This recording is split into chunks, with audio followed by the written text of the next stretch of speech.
नमस्कार, आप देख रहे हैं विमर्श न्यूज। मैं हूं आकाश, आपके साथ पेश है खबरों का बुलेटिन। सप्ताह के पहले दिन नीतीश कुमार वाल्मीकि नगर हेलीकॉप्टर से लैंड करते हैं। 24 तारीख को ये पश्चिम चंपारण में लोगों से संवाद के लिए प्रगति यात्रा पर थे। 25 दिसंबर को नीतीश कुमार सीतामढ़ी पहुंचे थे। रीगा चीनी मिल का नीतीश कुमार ने कार्य आरंभ किया।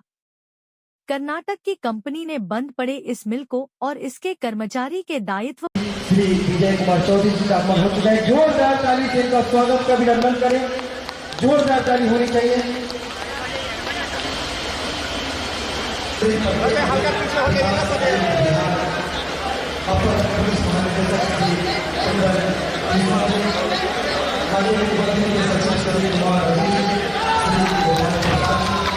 और जोरदार ताली से स्वागत है माननीय मुख्यमंत्री का।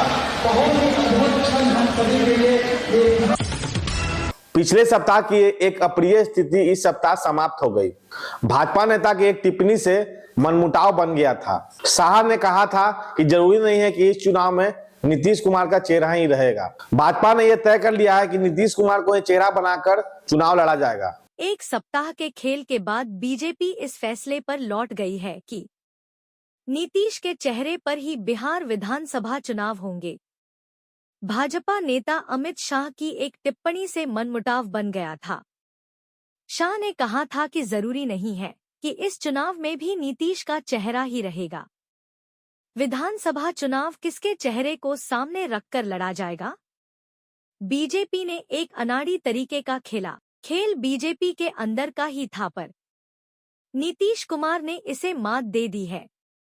जेडीयू ने पोस्टर अभियान से स्पष्ट कर दिया कि विधानसभा के चुनाव में नीतीश ही मुख्य चेहरा बनेंगे।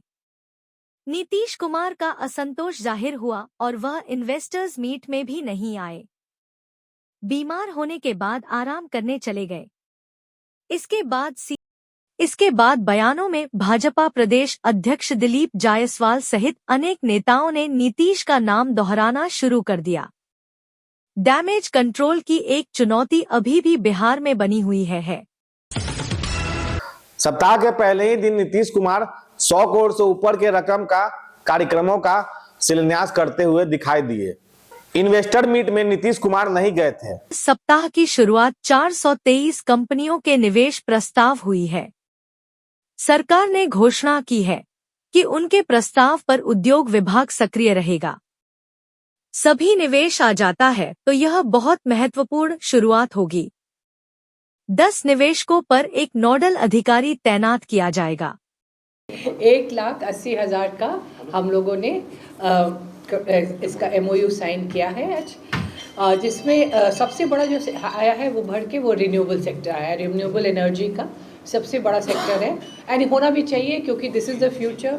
और सभी बड़ी जो कंपनीज़ है उनका कमिटमेंट है कि हम लोग 2047 तक और उसके बाद 2070 तक हम लोग कार्बन अपना फुटप्रिंट्स बिल्कुल कम कर देंगे।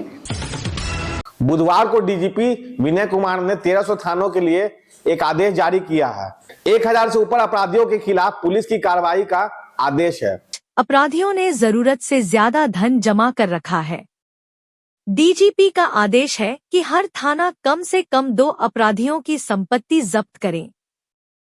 अभी तक तो केवल ईडी लोगों की संपत्ति जब्त करता था, परंतु कानून संशोधन करके बिहार में नीतीश कुमार ने पुलिस को भी संपत्ति जब्त करने का अधिकार दिया है। इसका मतलब यह होगा कि जब तक मुकदमा चलेगा तब तक जब्त संपत्ति सरकार के पास रहेगी। अपराध से राजनीति में आए हुलास पांडे के संपत्ति पर ईडी ने छापा मारा है। बालू माफिया के खिलाफ बिहार पुलिस अभियान चला रही है। बालू की गैर कानूनी खुदाई से हुलास पांडे ने भारी धन जमा कर रखा है। एड ने देश भर के उनके कई ठिकानों पर छापा मारा है। बिहार के राजनीतिक गलियारे में यह खबर चर्चा में है। बृहस्पतिवार की रात दिल्ली एम्स में मनमोहन सिंह ने आखिरी सांस ली। 92 वर्ष की अवस्था में उनकी मृत्यु हुई। मनमोहन सिंह वित्त मंत्री रहे थे और सन 2004 से लेकर सन 2009 तक मनमोहन सिंह 2 बार देश के प्रधानमंत्री थे। मनमोहन सिंह आर्थिक सुधारों के लिए जाने जाते हैं। मनमोहन सिंह ने नई आर्थिक नीति को नेतृत्व दिया। उनके सुधारों को उन राज्य सरकारों ने भी अपनाया जिनका कांग्रेस की सुधार नीतियों से विरोध था। मनमोहन सिंह ने अपने कार्यकाल में सरकार के खिलाफ अनेक भ्रष्टाचार मामलों पर एक बात कही थी। इतिहास उनके प्रति उदार दृष्टिकोण रखेगा। निश्चित तौर पर देश और दुनिया से मनमोहन सिंह की मृत्यु पर श्रद्धांजलि व्यक्त किया गया। बिहार में मनमोहन सिंह के सम्मान में एक सप्ताह का शोक घोषित किया गया है। केजरीवाल ने चुनावी कैंपेन में बीजेपी को हिट बैक किया है। उन्होंने बीजेपी के आम मतदाताओं से कहना शुरू किया है कि बीजेपी का इरादा बहुत ही खराब है। मुफ्त बिजली, मुफ्त पानी, महिलाओं के लिए मुफ्त बस सेवा, मोहल्ला क्लिनिक और अच्छे स्कूल को बीजेपी बंद करना चाहती है। केजरीवाल ने लोगों से यह भी कहा है कि उनके सरकार में आने पर प्रत्येक महिला के खाते में 2100 रुपए सरकार डालेगी। मैं दिल्ली वालों को कहना चाहता हूं, केजरीवाल पे भरोसा है ना? आज जब मैंने पिछले कुछ सालों में बिजली फ्री करी थी, इन्होंने बिजली रोकने की कोशिश करी थी, मैंने कर दी ना बिजली फ्री। जब मैंने मोहल्ला क्लिनिक बनाए थे, इन्होंने मोहल्ला क्लिनिक रोकने की कोशिश की थी। 2 साल से फाइलें ऊपर नीचे होती रही, मैंने कर दिया ना मोहल्ला क्लिनिक। जब मैंने आपका बस का सफर फ्री करा था, 1 साल तक इन्होंने लागू नहीं करने दिया, मैंने लड़ के करवा लिया ना, हो गया ना लागू। फ्री बिजली कर दी, फ्री पानी कर दिया, मोहल्ला क्लिनिक बना दिए। आपके बच्चों के जब मैं स्कूल बना रहा था, इन्होंने पूरी टांग अड़ाई, पूरा इन्होंने कोशिश की कि स्कूल नहीं बनने चाहिए, स्कूल बनाए ना। आपको अपने केजरीवाल पे भरोसा है ना, तो ये 2100 रुपए वाली स्कीम भी मैं लागू करा दूंगा। ये जितना इनको जो करना है कर लेंगे बीजेपी वाले। भगवान मेरे साथ है, भगवान मेरे को शक्ति देता है, और तभी मैं इन लोगों से लड़ पा रहा हूं। सप्ताह के अंत में शनिवार को देर से खबर मिली है कि अवकाश कुमार को पटना का एसएसपी बनाया गया है।